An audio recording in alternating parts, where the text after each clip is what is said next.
Hello friends, welcome to Odia education. आज आम आलोचना करवा किछि साधारण प्रश्न एवं ताहार उत्तर उपरे। तेबे चलंतु भिडियोटी को आरंभ करवा। सूर्य ठारू पृथ्वी को आलोक आसवाक केते समय लगे? यार उत्तर है 8 मिनिट।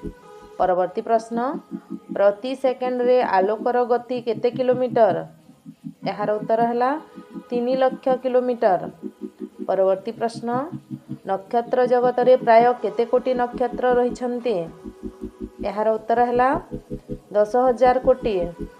परवर्ती प्रश्न, एक आलोक वर्ष कहिले प्राय केते लक्ष किमी दूरता ज्ञापन करे?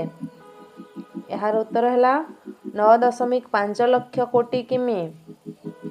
परवर्ती प्रश्न, सूर्य जेउ उपादान रे गठित तन्मध्यरु शतकड़ा 70 भाग उद्जान और केते भाग हीलियम?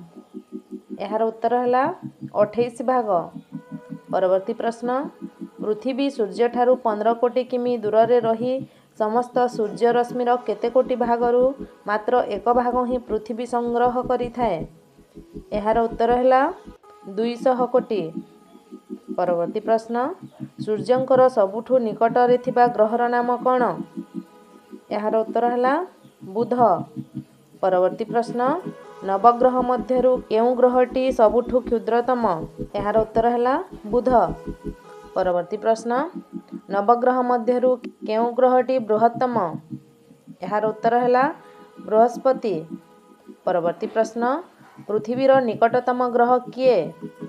यार उत्तर है शुक्र। परवर्ती प्रश्न, केउ ग्रह आमको बेस उज्ज्वल देखा जाए? यार उत्तर है मंगल। परवर्ती प्रश्न, पृथ्वीर एकमात्र उपग्रह किए? यार उत्तर है चंद्र। परवर्ती प्रश्न, केउ दुईटी ग्रहर उपग्रह नहीं? यार उत्तर है बुध और शुक्र। परवर्ती प्रश्न, आम सौर जगतर आकाशगंगा नक्षत्र जगतर केउ भागरे अवस्थित? यार उत्तर है शेष भागरे। परवर्ती प्रश्न, 20 शताब्दी पृथ्वी एवं विश्व ब्रह्मांडर सृष्टि समूह वैज्ञानिक मानक द्वारा बहु प्रचलित सिद्धांत टी कौन? यार उत्तर है बिग बैंग सिद्धांत। परवर्ती प्रश्न, पृथ्वी को मुख्यतः केतोटी स्तर रे विभक्त करा जायछि? यार उत्तर है 3टी। परवर्ती प्रश्न, जुआर मतवादर प्रणेता किए? यार उत्तर है जेफ्रीज। परवर्ती प्रश्न, समुद्रर गभीरता जेउ एकक रे मपा जाए ताहाकू कौन कहा जाए?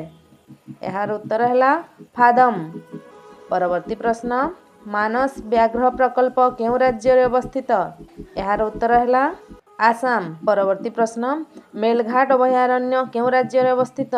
यार उत्तर है महाराष्ट्र। परवर्ती प्रश्न, गिर जातीय पार्क केउ राज्य रे अवस्थित? यार उत्तर है गुजरात।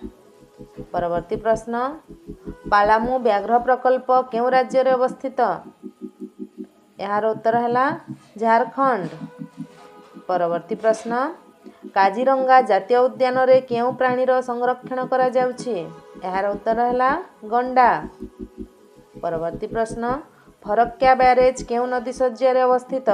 यार उत्तर है गंगा। परवर्ती प्रश्न, केउटी पृथ्वीर उच्चतम नदीबंध योजना? यार उत्तर है भाक्रानंगल। परवर्ती प्रश्न, केउटी पृथ्वीर दीर्घतम नदीबंध योजना? यार उत्तर है हीराकोद। परवर्ती प्रश्न, भारतर सर्वपुरातन तैल विशोधनागार केउठारे अछि? यार उत्तर है दिग्बोई। परवर्ती प्रश्न, केउ परमाणु शक्ति केंद्र कर्नाटक रे अवस्थित? यार उत्तर है नईगा। परवर्ती प्रश्न, स्वर्ण चतुर्भुज राजमार्ग केउ धरणर सड़क पथ? यार उत्तर है जातीय एक्सप्रेस राजमार्ग। तो फ्रेंड्स, आज एतिकी किछि क्वेश्चन एंड आंसर रहितला। जदि वीडियोटी भल लगिला तेबे निश्चित भावे लाइक शेयर एंड सब्सक्राइब करंतु। धन्यवाद।